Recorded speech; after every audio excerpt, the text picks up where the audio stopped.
오늘 성경 말씀은 마태복음 1장 16절로 23절 말씀입니다. 야곱은 마리아의 남편 요셉을 낳았으니 마리아에게서 그리스도라 칭하는 예수가 나시니라. 그런즉 모든 대수가 아브라함부터 다윗까지 14대요 다윗부터 바벨론으로 사로잡혀 갈 때까지 14대요 바벨론으로 사로잡혀 간 후부터 그리스도까지 14대더라. 예수 그리스도의 나심은 이러하니라. 그의 어머니 마리아가 요셉과 약혼하고 동거하기 전에 성령으로 잉태된 것이 나타났더니 그의 남편 요셉은 의로운 사람이라. 그를 드러내지 아니하고 가만히 끊고자 하여 이 일을 생각할 때에 주의 사자가 현몽하여 이르되 다윗의 자손 요셉아, 내 아내 마리아 데려오기를 무서워하지 말라. 그에게 잉태된 자는 성령으로 된 것이라. 아들을 낳으리니 이름을 예수라 하라. 이는 그가 자기 백성을 그들의 죄에서 구원할 자이심이니라 하니라. 이 모든 일이 된 것은 주께서 선지자로 하신 말씀을 이루려 하심이니 이르시되 보라 처녀가 잉태하여 아들을 낳을 것이요 그의 이름은 임마누엘이라 하리라 하셨으니 이를 번역한즉 하나님이 우리와 함께 계시다 함이라. 아멘.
할렐루야. 성가대와 오케스트라의 귀한 찬양에 감사합니다. 고맙습니다. 예수님의 오심을 기다리는 이 대림절 마지막 주간, 곧 우리 가운데 오실 예수님을 맞이하며 하나님 앞에 예배합니다. 여러분, 성경 말씀을 가만히 읽다 보면 예수님의 탄생을 기록한 마태복음은 예수의 오심을 가리켜서 강림하셨다라고 말합니다. 누가복음은 나심으로 표현하고 있고 요한복음에는 오심으로 기록하고 있음을 보게 됩니다. 근데 마태복음은 다른 복음사와 달리 별과 목자와 강보에 쌓여 구유에 누인 아기와 동방박사의 경배로부터 시작하지 않고 지루하기가 그지없는 예수님의 족보를 장황하게 나열하면서 마태복음이 시작됨을 우리는 보게 됩니다. 그래서 처음 예수를 믿는 사람들이 하나님의 말씀을 읽어야 된다는 말을 듣고 말씀을 읽기 위해서 신약성서의 첫 번째 장인 마태복음 1장을 펴서 읽는 순간 낳고 또 낳고 이것 때문에 성경 읽기를 포기했던 사람이 있음을 종종 보게 됩니다.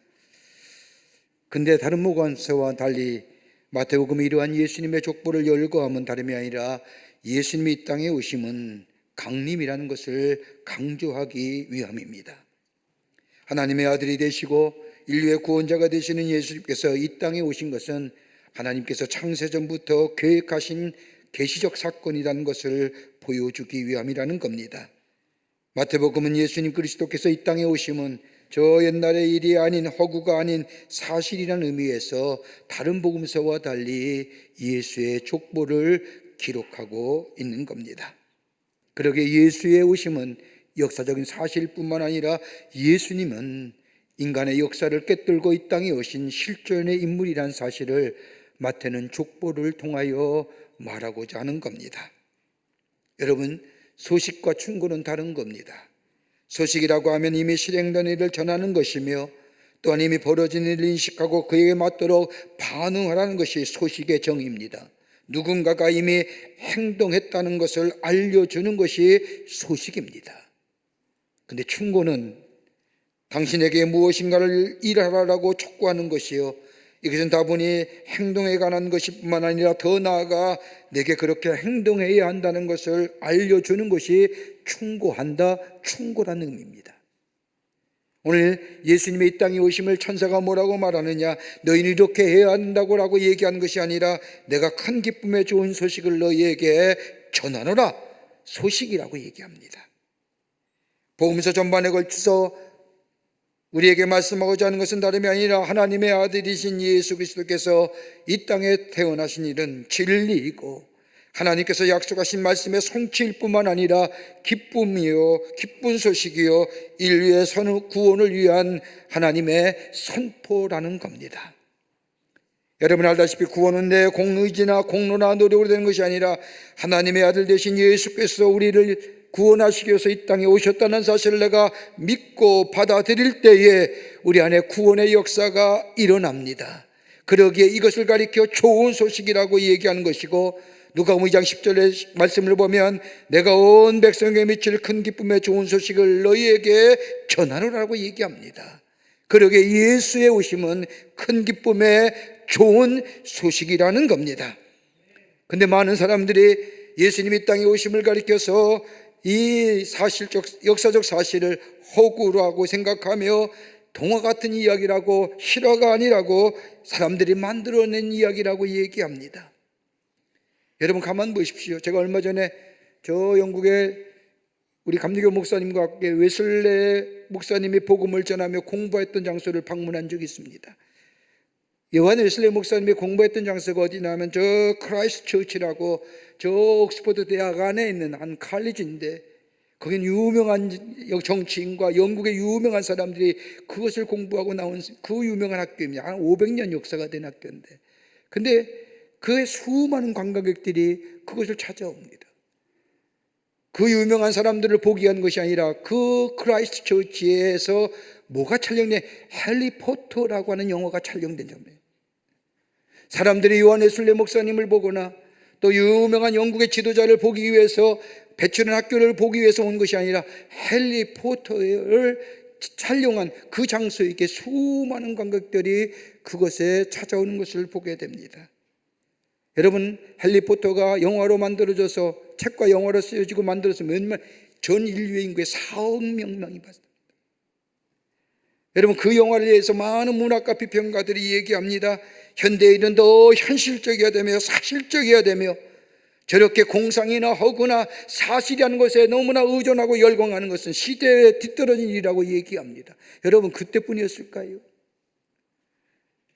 여러분, 저 영국의 아스왕 이야기라든지 괴테의 파우스트라든지 여러분, 디즈니 동화 속에 나오는 저 미녀와 야수 수의 공주들, 여러분 그 책을 읽고 그 농화와 그 만화를 보면서 얼마나 우리는 기뻐하고 상상 속에 나를 폈습니까? 나이 많은 사람도 그 동화와 이야기를 들으면서 흥분합니다. 왜 그랬을까요? 다름이 아니라 저 미녀와 야수 같은 이야기는 우리가 자초한 야수의 성에서 우리를 끌어내리는 거예요. 사랑일 것이다 라고 사랑에 대한 강조점, 사랑에 대한 열망을 가진 사람들은 미녀와 야수를 보며 감동하지 않습니까? 소설인데도 허구인데도. 여러분, 숲속에 잠자는 숲속의 공주 같은 이야기는 어떻습니까? 우리가 일종의 마법에 몰려 잠자고 있을 때에 우리를 깨우는 자는 누구요? 저 백마탄 왕자 고귀한 왕자가 와서 우리를 깨워줄 것이다. 여러분, 환상 가운데 기대치 하지 않습니까? 내가 무엇인가 걸려있는 것 같은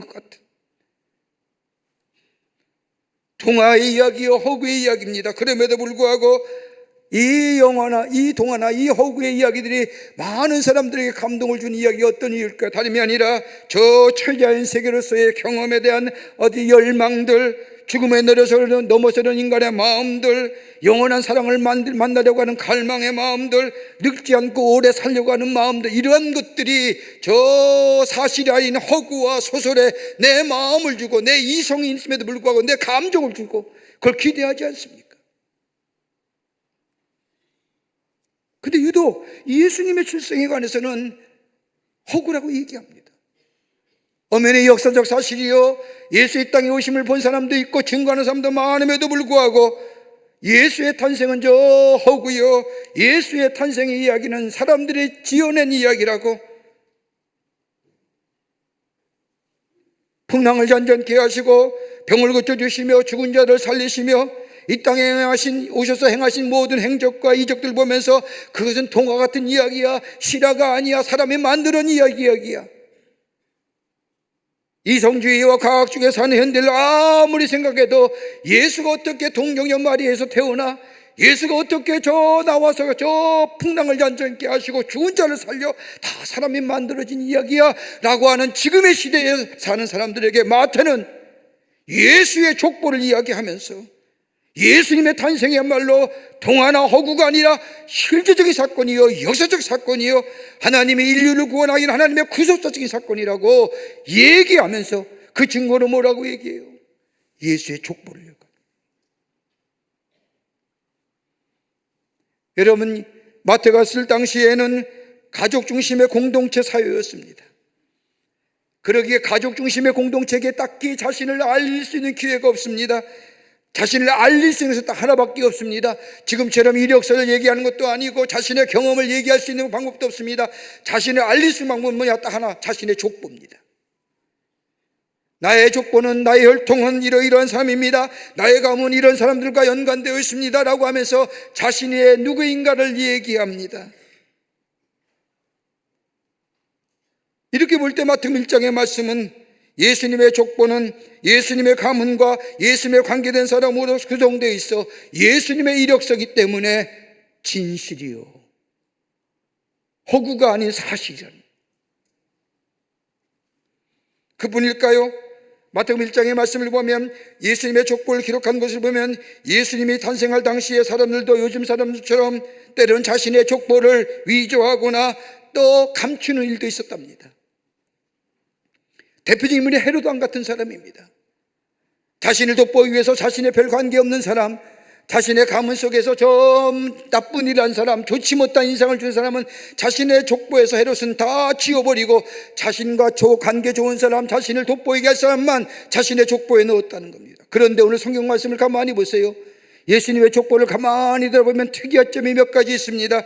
예수님은 족보를 위조하거나 예수님의 가문의 혈통을 지우거나 가린 일이 없습니다. 그대로 적나라하게 얘기합니다. 그 하나가 뭐냐? 예수님의 족보 가운데는 여자가 5명이나 등장합니다. 마태가 예수의 족보를 쓸 당시에만 해도 여자에 대해서는 그렇게 아웃사이드입니다. 그런데 성경 말씀을 가만히 보면 예수님의 족보에 무려 여자가 5명이나 나오는데 그 5명이 다 이방의 여인입니다. 다말과 라합은 가나안 여인이었고 롯은 모압 여인이었습니다. 여러분, 고대 유대인들은 저 이웃나라 이방의 나라 사람들을 부정하게 취급할 뿐만 아니라 저들은 성막이나 성전에 들어와 예배할 수가 없었습니다. 철저하게 저 이방인들은 인종적 아웃사이드입니다. 그런데 예수님의 족보에 저들의 이름이 기록된 거예요. 더 나아가 가만히 보세요. 예수님의 족보에 등장하는 이방 여인들의 모습을 보십시오. 다 하나같이 부정하고 부도덕한 사람들이요, 추한 이야기들을 가진 사람들입니다. 여러분, 율마는 다말에게서 저 베레스와 세례를 낳았다고 성경은 기록합니다. 창세기 38장에 말씀하면 다말은 베레스와 사라가 세례를 어떻게 낳았습니까? 자신의 시아버지인 유다와 동침한 거로. 근친상간이지요. 당신의 문화적으로나 당신의 율법적으로나 어긋나는 일입니다. 그런데 오늘 성경 말씀을 보면 마태복음 1장에서는 예수님을 가리켜서 저 베레스의 후손이라고 얘기하면서 세라의 이름도 적고 굳이 다말의 이름까지 적어 놓습니다. 한마디로 말하면 역기능의 가정이지요.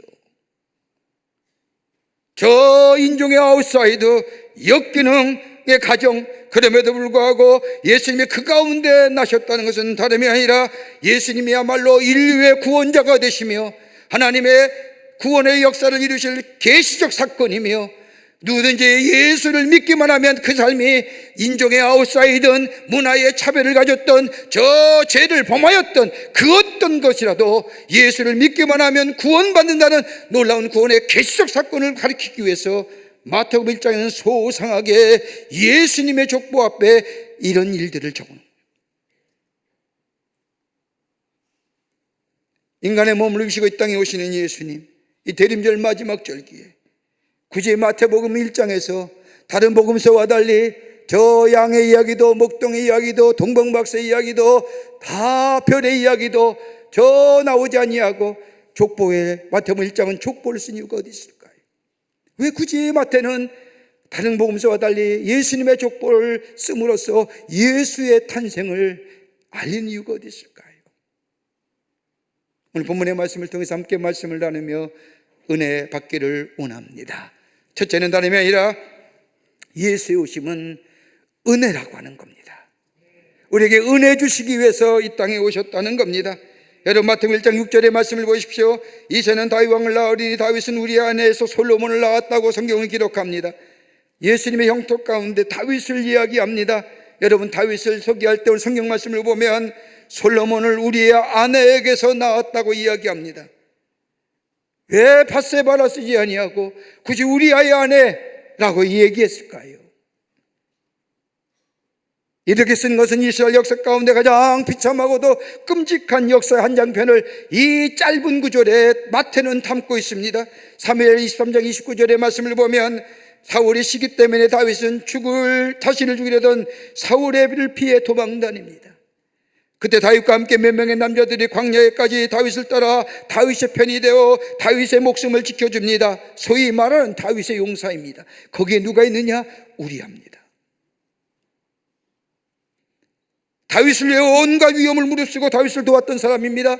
그럼에도 불구하고 다윗은 어떻게 보면 친구요 우리아에게 목숨을 바친 사람입니다. 세월이 흘러서 다윗이 왕이 되어 우리아의 아내 밧세바를 바라보며 탐했고 결국은 동침을 하지요. 그리고는 요압에게 일러서 전쟁터에 제일 앞서 세워 그를 죽이게 하고 자신의 죄악을 감추고 우리아의 아내인 밧세바와 결혼합니다. 그 사이에 태어난 사람이 누구요? 솔로몬입니다. 철저하게 역기능이지요. 어째 이런 일입니까? 자신의 죄를 감추기 위해서 자신의 치부를 감추기 위해서 자신의 목숨을 바쳤던 우리아를 전쟁터 제일 앞에 나가 죽게 만듭니다. 그럼에도 불구하고 이 마태는 그 취약저 가장 수치스럽고 가장 끔찍한 역사를 적나라하게 적습니다. 왜요? 다름이 아니라 흠이 있는 인간에게서 메시아가 오셨다.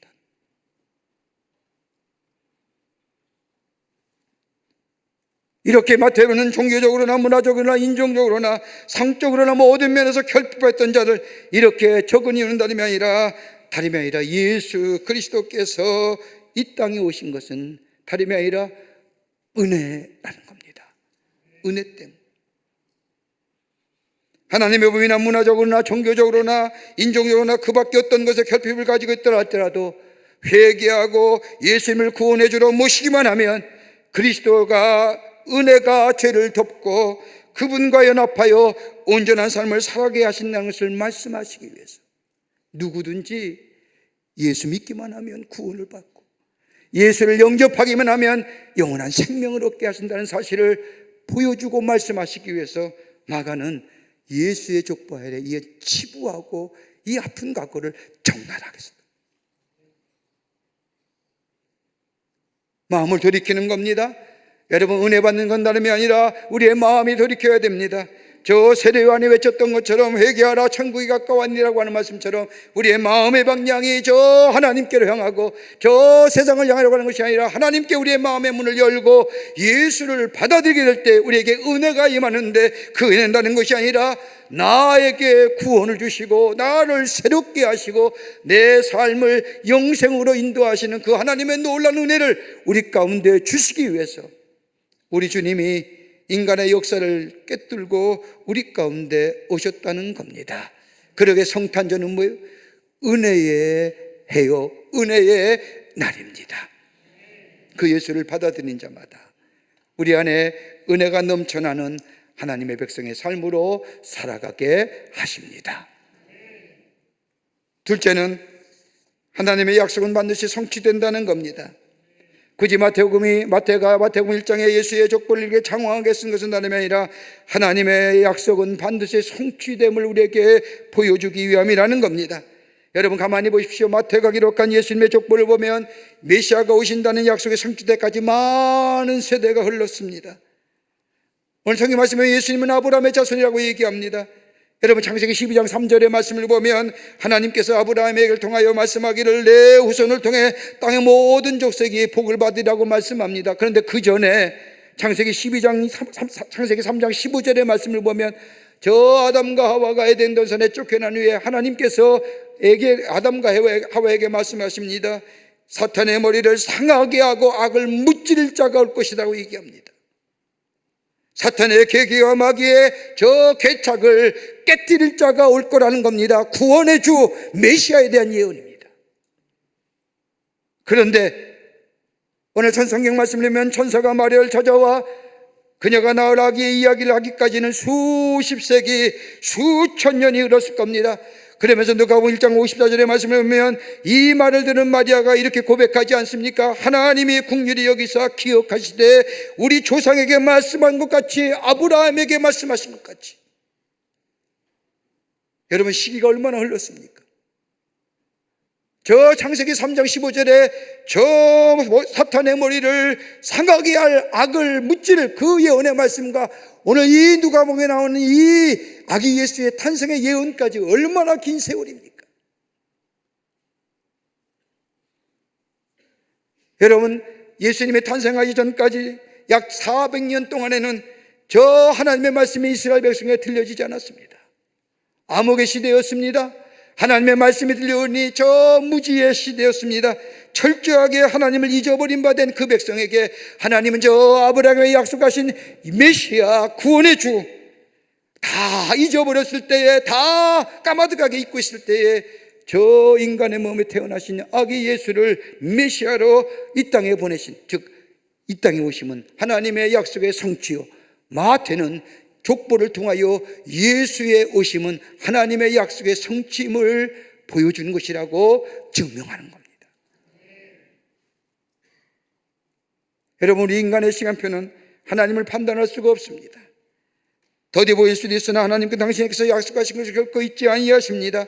일하는 속도는 느리거나 아예 약속을 망각하신 듯 보일지 모르지만은 하나님께서는 하신 약속을 이루시는 분이요, 실천하신 분이요, 성취하시는 분이요, 그러게 우리는 하나님을 향하여 신실하신 하나님이요, 약속을 이루시는 하나님이라고 고백하는 이유가 여기에 있습니다. 저 수십 세기 흐른 전에 저 동정녀 마리아를 통하여 하나님의 약속의 성취인 메시아가 탄생하셨다는 것. 여러분, 요셉의 이야기를 보세요. 형의 미임을 사줘 애굽의 종으로 팔려가지 않습니까? 무려 긴 시간 동안 요셉은 기도했을 겁니다.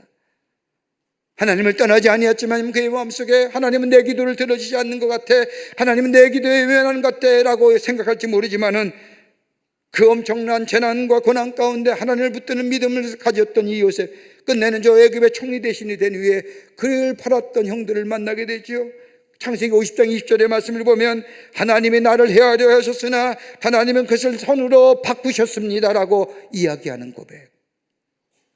하나님의 약속은 이루어지고 하나님은 약속을 성취하시는 분이요, 신실하신 하나님.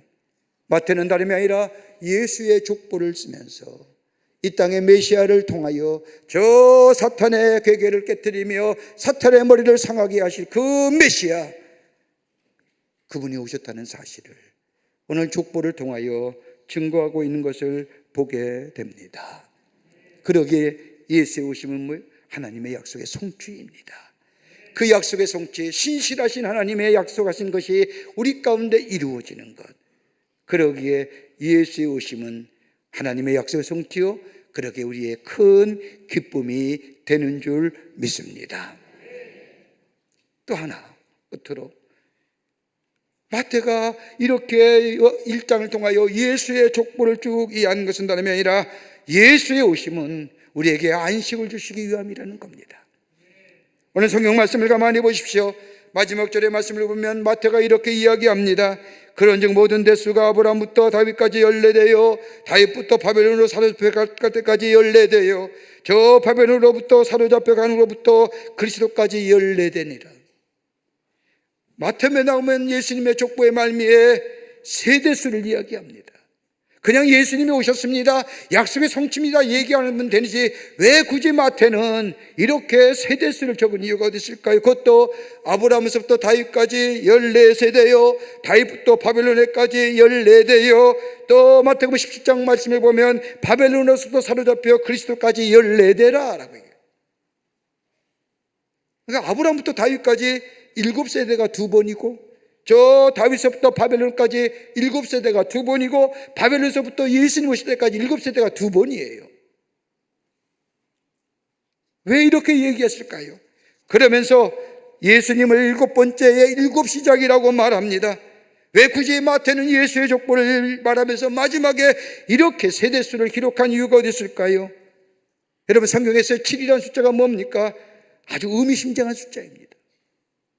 창세기 보듯이 하나님이 창조를 하신 후에 7째 날에 안식하셨습니다. 7일 중 7이라는 숫자는 하루는 안식일이요, 쉬는 날입니다. 그러게 안식일을 상징하는 게 7이지요. 또 7이라는 숫자는 거기에 그치지 아니하고 모세율법에 보면 농부들 7제마다 자양분이 대선에서 땅을 묵혀뒀습니다. 7째 해에는 안식했습니다. 더 나아가 레위기 25장의 말씀을 보면 7번째 7해 중에서 마지막 해인 저 49째 되는 해에는 희년이라고 해서 모든 노예가 해방되고 모든 빛이 탕감되었습니다. 온 백성이 고달픈 짐에서 벗어나는 안식하는 해였습니다. 이걸 가리켜서 뭐예요? 희년이라고 불러요. 그런데 예수님의 오심을 뭐라고 얘기합니까? 7번째 7시작으로 얘기합니다. 다시 말한다면 예수님이야말로 우리의 삶에 참된 쉼과 안식을 주시기 위해서 우리 가운데 오셨음을 마태는 족보를 통하여 우리에게 말씀하는 겁니다. 예수님도 말씀하지 않으셨습니까? 수고하고 무거운 짐자들아 다 내게로 오라, 내가 너희를 쉬게 하리라. 주님이 주시는 쉼이 참된 쉼이요, 주님이 주시는 안식이 참된 안식이라는 사실을 마태는 이 족보를 통하여 우리에게 말하는 겁니다. 예수를 믿기만 하면, 예수를 영접하기만 하면 우리의 매였던 것이 풀려집니다. 우리의 엮였던 것이 헤어집니다. 안식을 누립니다. 쉼을 갖습니다. 여러분, 우리의 삶 가만히 보십시오. 우린 결코 자유로운 존재가 되지 못합니다. 아무리 우리의 물질이나 환경이나 여건이 좋다 할지라도 우리 안에 매인 것이 있습니다. 뭐예요? 죄의 문제입니다. 죄책감의 문제입니다. 다 괜찮은 것 같지만 우리의 마음 깊은 곳에 잡고 있는 회색의 그림자, 이 죄책감의 문제. 그러나 예수를 영접하는 자마다, 예수를 믿는 자마다 우리의 죄의 문제가 해결되고 우리의 어두운 그림자가 사라지고 우리 안에 빛의 역사를 통하여 주의 주시는 위로함이 넘쳐날 뿐만 아니라 우리 안에 생명에 넘쳐나는 하나님의 사람으로 살아가는 은혜가 우리 가운데 있게 됩니다. 영혼이 자유로워지는 겁니다. 영혼이 자유로울 때 우리의 이성이 자유로웠습니다. 우리의 감성이 풍부해집니다. 영혼이 묶여 있으면 우리의 이성도 어두워집니다. 우리의 감성도 어두워집니다. 오늘 우리 가운데 오시는 예수님, 기쁘다 구주 오셨네. 우리 주님을 기쁨으로 맞이하는 자마다 우리에게 안식을 주실 뿐만 아니라 우리에게 힘을 주실 뿐만 아니라 우리의 매였던 것으로 자유케 하시는 역사.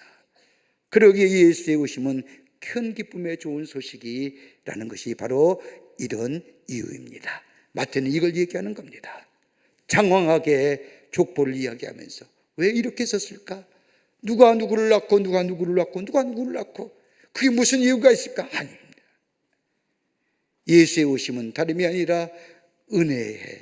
저 인종을 넘어서서 문화를 넘어서서 피부색을 넘어서서 누구든지 예수를 믿기만 하면 우리에게 구원을 주시는 은혜의 날을 우리에게 주시기 위해서 우리 예수님이 오셨다는 거와 그 예수를 받아들인 자마다 우리에게 안식이 있고 쉼을 있을 뿐만 아니라 우리 하나님은 신실하신 하나님이요 약속을 이루시는 하나님이심을 이 마태는 1장의 족보를 통하여 우리에게 전해주는 이야기입니다.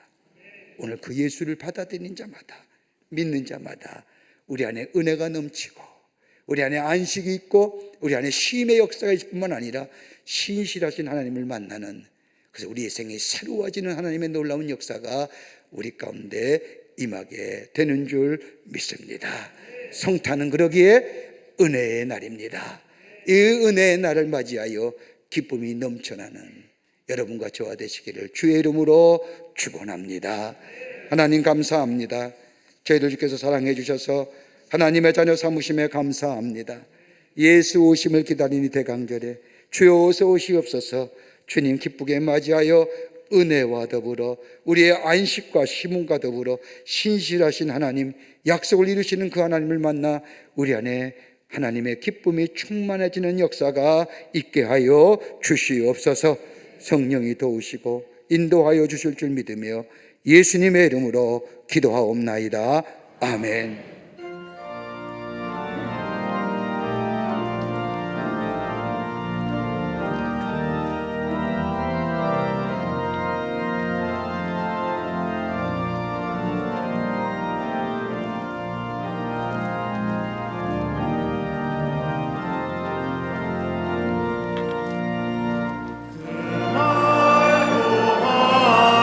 밤중에 물천사는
지금은 우리 주 예수 그리스도의 크신 은혜와 하나님 아버지의 한량없으신 사랑하심과 성령님의 인도하심이 거룩한 주의 날 예수의 오심을 기다리는 대림절 마지막 주일에 주 앞에 나와 주여 어서 오시옵소서 라고 하나님 앞에 찬송하며 영광을 돌리며 주님 오실 때 기쁨으로 맞이하여 우리 안에 참된 은혜와 안식과 힘을 얻어 매일매일 승리하는 하나님의 삶으로 살아가기로 결단하고 저 세상을 향하여 걸음 옮기는 우리 모든 광림의 권속들과 영상을 통하여 이 예배에 참여한 모든 이들 위해 주께서 지금으로부터 영원토록 함께 하시기를 간절히 축원하옵나이다.